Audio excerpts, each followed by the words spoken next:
So thank you so much again, Amina, for joining us today. And can you give us a brief introduction of yourself, your name, your career in STEM? How did you get where you are? Thank you so much. My name is Amina Ibrahim, Amina Mudukwa Ibrahim. I'm a fourth year PhD candidate in biomedical engineering at Cornell University. Currently, I'm studying how to prevent blood clots or mechanical prosthetic valves for people with cardiovascular or heart disease. Before coming to Cornell, I graduated from Yaba College of Technology with a national diploma in mechanical engineering. Coming to mechanical engineering was not just something I stumbled upon. I guess at the time, I wasn't really sure what I wanted to do. I knew I liked things like hands-on, being practical and stuff like that. I don't really like abstract stuff. I also like something that had to do with numbers. So that was what I had a lot of interest in. So I decided to try, just applying because it's either you do medical school, go to medical school, or you become an engineer, as it used to be back in the days. So, I mean, those were the prominent fields.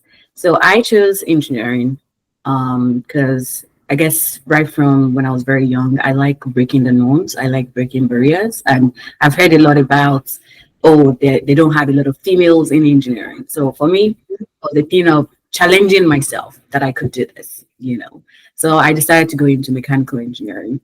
So after Yaba College of Technology, I applied for, a bachelor's in mechanical engineering because I really wanted to do mechanical. In fact, at the time, I'd already decided on the area of specialization in mechanical engineering. However, I was offered biomedical engineering from the University of Ilorin. And I think when I received the offer letter, I was like, what is biomedical engineering? What does it mean? It was very alien. It was really an emerging discipline. It was very new. I think I was like the second cohort in my school at the time. Yeah, so it was very new. And when I checked online, I wasn't really getting a sense of familiarity. But I decided to take it, either ways. Probably because my dad also pushed to like, just give it a try. If you don't like it, you can always reply to another school and things like that. So I decided to go for it. So my first year biomedical engineering was more of general courses in engineering, which I was very familiar with. In science. So in second year, it was more of engineering disciplines, which I was, familiar with. But there was a particular course at the time, which was in my second year, where different HODs of the different departments, they come around to tell you what your discipline is about. So we had the HOD of biomedical engineering at the time. He came around to explain to us, I was seeing these beautiful gadgets, how they were revolutionizing and treating patients and making people live better. And for someone I have a soft spot for health as well. So it's like, okay, I think this is going to be a good thing, and that was how my journey started in biomedical. So in my third year, I specialized more in biomedical. That was when I went into my department proper. And I think for me, that was how everything started in biomedical. And some of our practicals in my fourth year as well, we started doing some practicals in cardiovascular disease. That was how I got my interest in heart diseases. And from there on, I was like, this is it. And after graduation from University of Ilorin, I tried going into a different space. I tried going into like being a business analyst. I explored a lot because I love exploring just to be sure that this is what I want. So I did explore, and I realized that at every point in time, I was always going back to my medical field, my medical discipline, and I was just like, you know what, I think this is it for me. Then I started with specialization in biomaterials because I interned in the largest chemical company in the world in West Africa, Nigeria. So there I interned for a year during my youth service.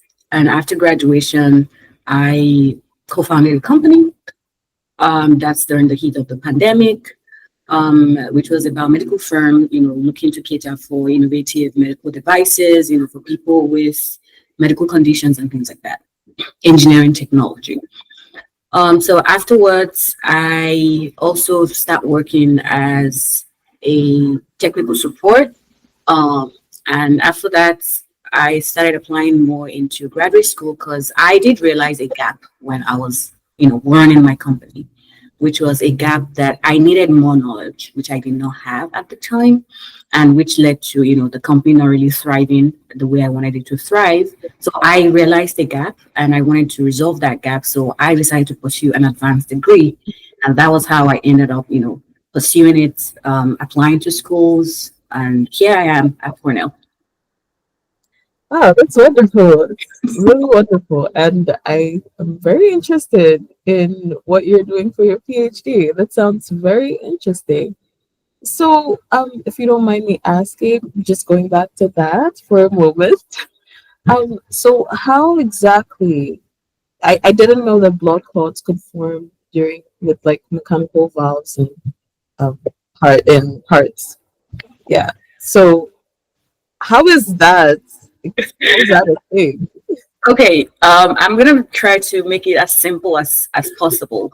Okay. So let me start from the genesis of the problem, which is people with heart disease. Mhm. So when we have, right now we see a lot of young patients having a lot of valve disease, heart diseases in general, or valve disease. And that's because when they're young, for example, they have some, when we have kids and they have like this running fever and things like that, those things, when they go untreated, they can lead to some sort of heart disease that may go undetected from the early stage of their life. Probably due to lack of information, or, as we always do back home, just do some household medicine, you know. But it leads to a lot of endocarditis, like a lot of things that had to do with the heart itself, because the heart is very functional in the body. It's like pumping blood every blessed day, every minute, every second. So it's doing a lot of work. So it could be that the problem did not start from the heart. It started from something else, but it transcends, into affecting the heart itself as an organ. So when that happens, it could be when they're young, it could be when they're old. But for mechanical prosthetics, when we realize, or when the doctor realized that this valve or the heart is not functioning the way it should function, maybe it's not pumping out blood the way it should pump, which means when it's not pumping, some bodies, like lower extremities, like your leg, may not receive blood that it's supposed to receive to function properly. So what they do is to tell them that, okay, your valve is dysfunctioned and we need to replace it. The original valve, which is what the patient has in their body before, is recognized by the body that this belongs to you. This is me. But when you're introducing a foreign object into the body is able to sense that, no, this is a foreign object, because we have the defense system in our body, which is, what the body used to fight against different mechanism. So the body sees it as, oh, this is foreign. It's not seeing it as an object that is meant to help me perform better. So that's where the difference comes in. Then it sees it's trying to attack it, and based on trying to attack that thing, it starts building some blood, the immune cells start coming in, it starts telling the blood cells that, hey, we have a problem, come fight it, we have a problem. So they start bringing themselves into that site and they start attacking it, they start forming a lot of things, go down that route that I'll probably not want to talk into, which is the science. So because of that, those patients, then they give them like anticoagulants or antiplatelet therapy. This is like a medication that they have to take every day of their life as a young patient. So imagine a 12 years old or a 13-year-old with a valve problem, and they give them this medication throughout their lifetime, which means that they are not able to play football like we know. Yes, because when they play, they have a tiny injury. That injury will not stop. When you have a cut and it stop bleeding, that's not going to happen when they're on that therapy. Yes. So because that's not happening, they can have something like internal bleeding. So because of that, they have limited way of life. Imagine a pregnant woman that has that in their body and they have to put to bed, which means that when they're trying to do that, they will bleed. They start bleeding. So doctors have to start looking for a countermeasure and things like that. So that's a very huge concern. So for adults, it's a bit understandable because they have a different valve that they use, which is a biological valve, which is more closer to the human nature. So they don't have to take that much therapy. But for a young patient, it's harder because a young patient, we've seen in studies that when young patients use things like that, the valve do not last like for example, 6 months. If an 18-year-old get a valve replacement and is lasting for 6 months, which means they cannot function correct. So that's why the only solution for right now, the gold standard, is a mechanical prosthetic valve for a young patient. But because of that limitation in lifestyle, we've also seen places in developing countries that added more of these cases, which means they have to use medication. They may not have money to go, take those medications. How do they then survive when those people are faced with those problems? Which is what I'm trying to solve. That we can actually look into how the body itself, because it has a valve, is able to regulate, those clotting within its own valve. How is the body able to do that? Can we understand that to then apply that to our mechanical prosthetics so that when our body sees those devices, they are also able to sense that, oh, this is part of me and I don't have to fight against it. So in summary, that's in short, that's what I'm trying to work on. Wow, that's wonderful. That's so interesting. And what would you say really sparked your interest in this, or was it just part of the whole going back to medical and seeing that cardiology is something you want to do? I said something about my fourth year in undergrad. So that's where I started, learning some stuff about cardiovascular disease and the fact that it still remains the number one cause of death globally. I think for me, that was something that interested me. And I'm also fascinated by the heart system. It's an organ that is very fascinating. It's when you look at it, not just from a medical perspective of it being an organ, it's an engineering system. When you look at it, it's a complete engineering system based on its functions, based on what it does, how it operates. It's a very beautiful system. So I was also intrigued by that, and I don't think I've seen any organ that intrigues me more than the heart itself. I mean, there's always this fight in science where we say which organ is the best, the brain or the heart. Yeah, we still have argument about it. The brain is saying, no, I'm the one making you to run. The heart is saying, no, I'm the one pumping you blood. Which one? It's just a lot of debate around that thing. And I'm like, no, I like the heart. I love the heart so much, but that's a different. So that was how I decided to focus or specialize on the heart system. So when I interned, it was a chemical company, and I saw them. They were, they do a lot of engineering plastics, a lot of materials. And that was how I realized my interest in biomaterials. So when I was coming to Cornell, I was coming with the intention of, I want anybody that is dealing in cardiovascular disease. I want to work with a professor in cardiovascular disease. And I also want to work in something that has to do with materials. Right. So when I reached out to some of the professors, I had like about 3 or 4 of them. I rotated in their labs, and the current lab that I'm in, my PI explained what the research was about, and it had different facets to it. It's not like I'm just doing one thing.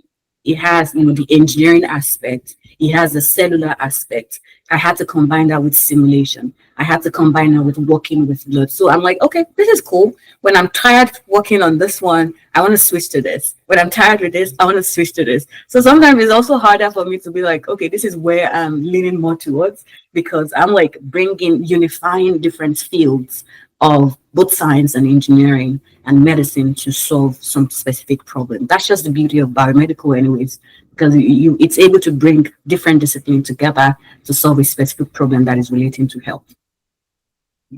Oh, that's wonderful.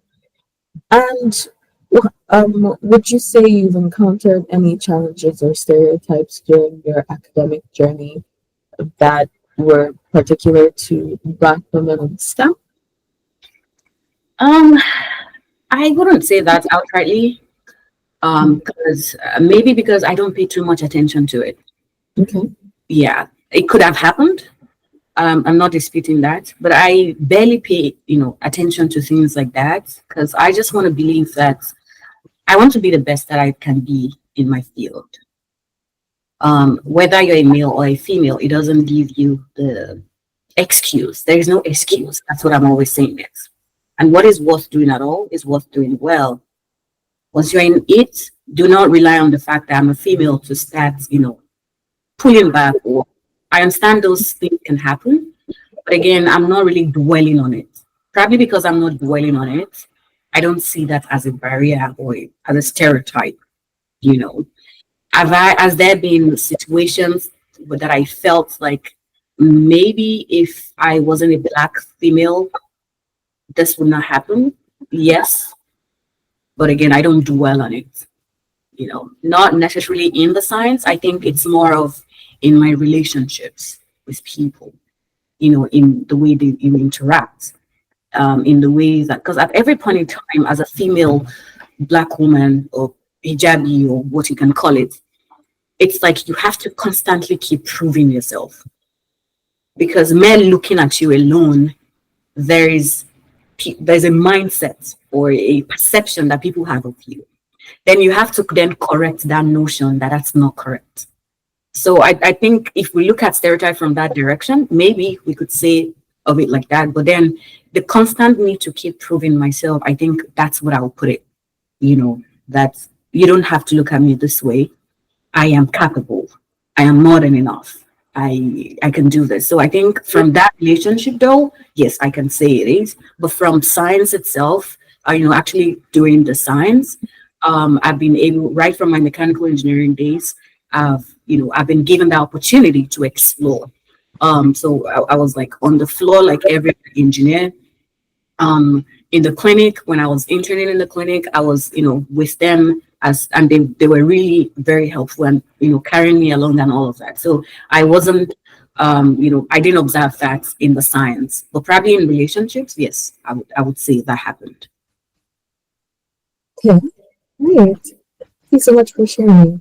And also, looking back, which would you say you prefer, mechanical engineering or biomedical engineering? The thing is, the good thing actually is the fact that with biomedical engineering, I'm able to apply mechanical engineering to health. So I don't feel like I'm not doing mechanical. I think biomedical, that's why I'm like, I love biomedical so much because it's just very encompassing. Apart from being able to explore my mechanical side, I'm able to explore every other side. So I think, just do you.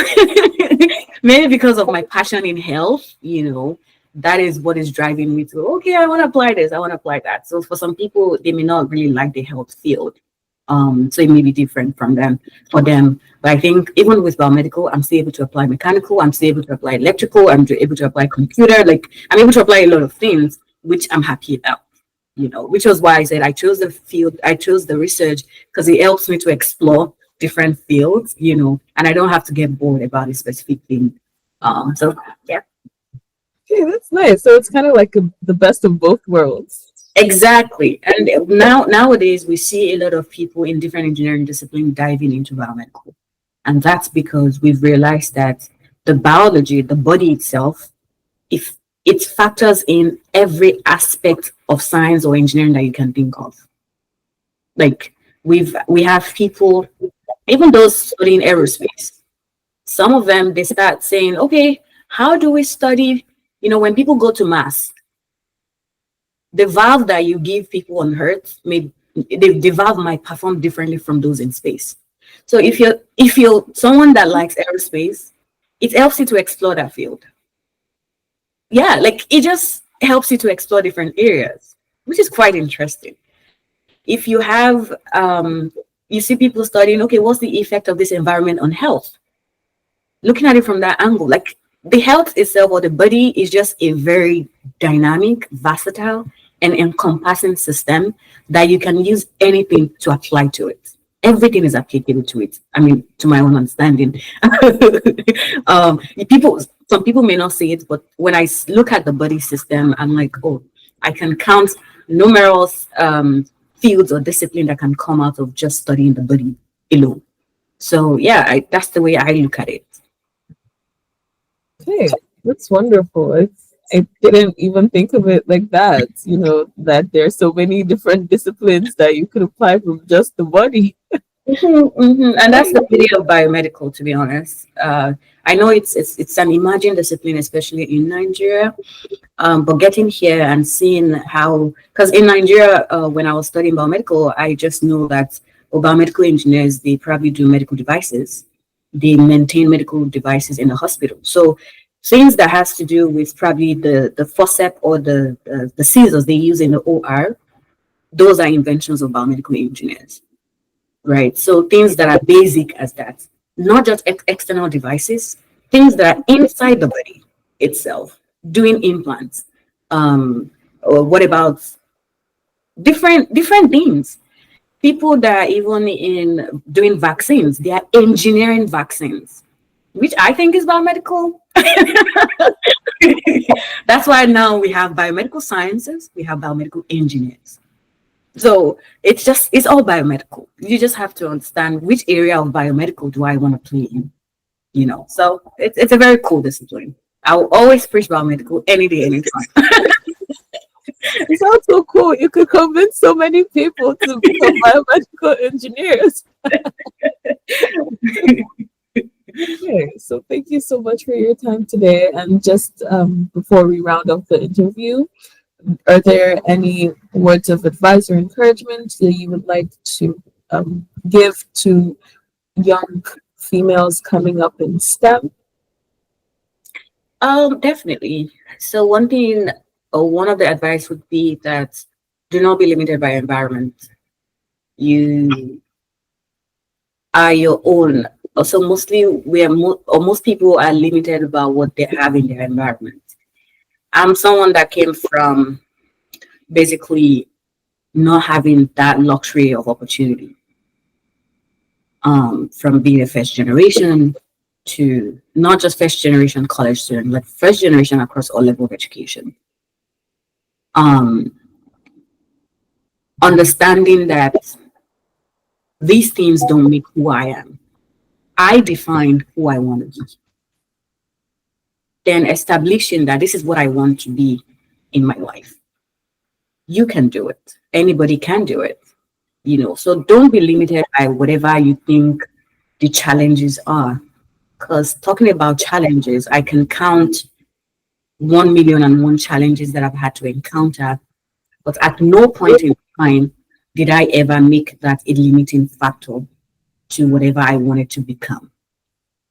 You fail 1,000,001 times, but you have that one moment where it's your moment. And life itself rewards hard work. Because when we keep doing things, some people stop. Oh, I can't continue anymore. They just feel sad and all of that.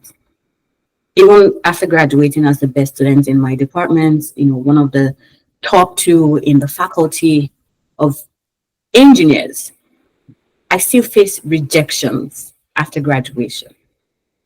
Wanting to go into institutions, I was facing rejection for more than 2 years. Yes.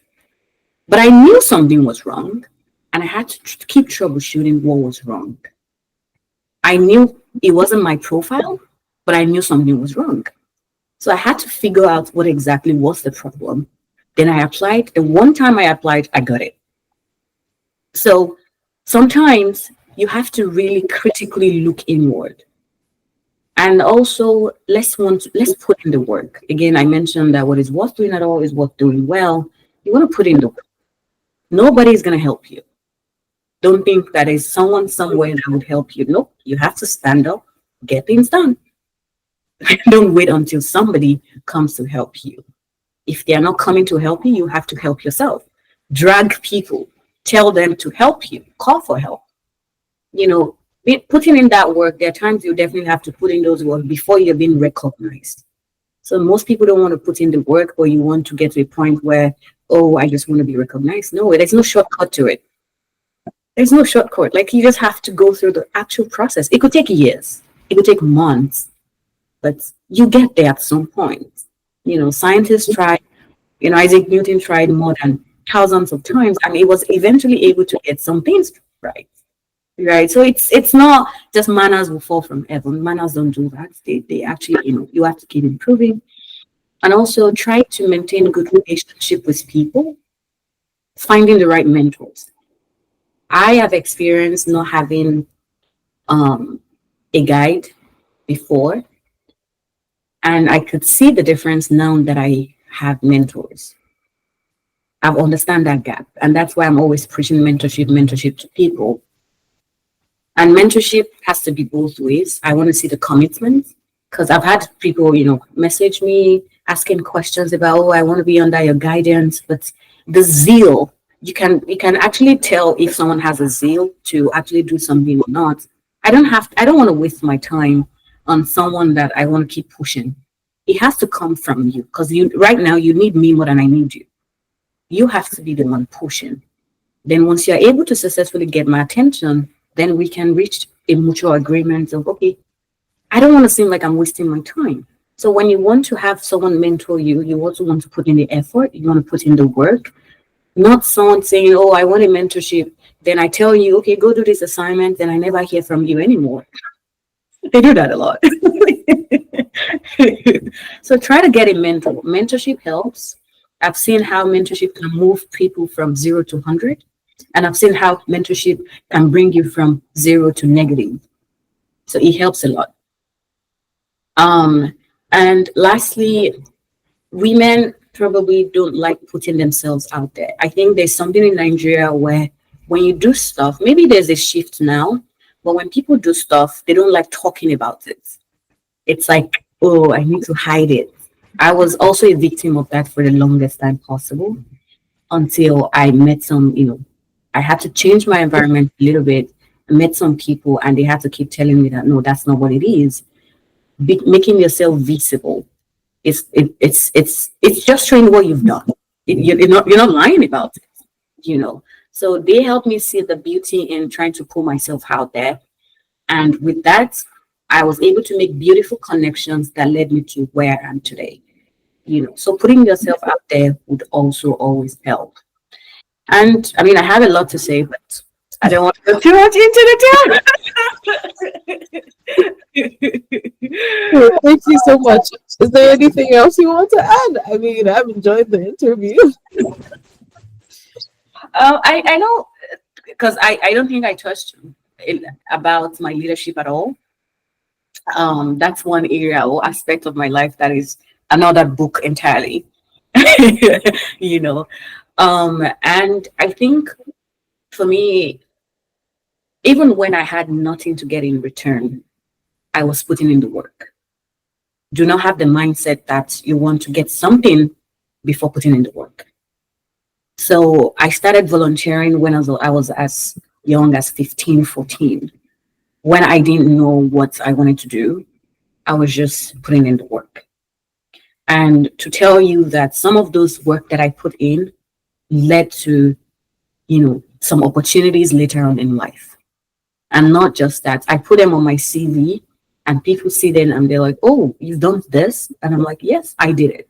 During the COVID-19 pandemic, and I had to start working on, face shields and things like that with my team. I didn't have anything to gain from it, but I wanted to help. I wanted to save the world in my little corner. So, given the mindset that I don't need to get anything from this before I can, try to chip in or try to do my own quota, I think would really make the world a better place because you realize later on that everything tied together. Like at the end of the day, I realized that the volunteering activity that I'd done, sensitizing people on HIV and AIDS as far back as 2011, I was able to use it in my CV when applying to a place like Cornell. Something that I never thought of, but eventually it worked, right? Leadership skills that I never thought I wanted to do, probably while I was an undergrad. Um, just being a general secretary in my department, I realized that the following year when I wanted to aspire for the assistant general secretary of the student union, I was able to tell them that, oh, I have this experience. You get it? Like that's how, tie down. And currently I'm the president of the African graduate students at Cornell. And I didn't just wake up one day to say, I want to be the president. I've had a lot of leadership experience. Then I said, okay, I'm bringing this. Immediately I came to Cornell, I saw a gap, and I went into trying to save the world mode again. You know, I wanted to save the world. I had to start different programs, different things, just to say that, just to help people transitioning from out of their country into like international students. Basically, that was what the program was about. And I do that every semester, where we just tell students, let them pour out their mind, because I realized that there was no support for international students out of their own country. I saw a gap, and what I did was immediately try to bridge that gap. And that was the same thing that transcends into me then creating sort of that same community at Cornell, before we were then saying that, okay, let's register this as an association over here. So all of these things, they connect. We may not see the connection yet. Somewhere, somehow, we realize that they all fit it. So I won't go too deep into my leadership experience and all other experiences, but I enjoy talking about the science. Oh, that's wonderful. This has been an awesome interview. Thank you so much for your time today. It's really a pleasure to meet you, Amina.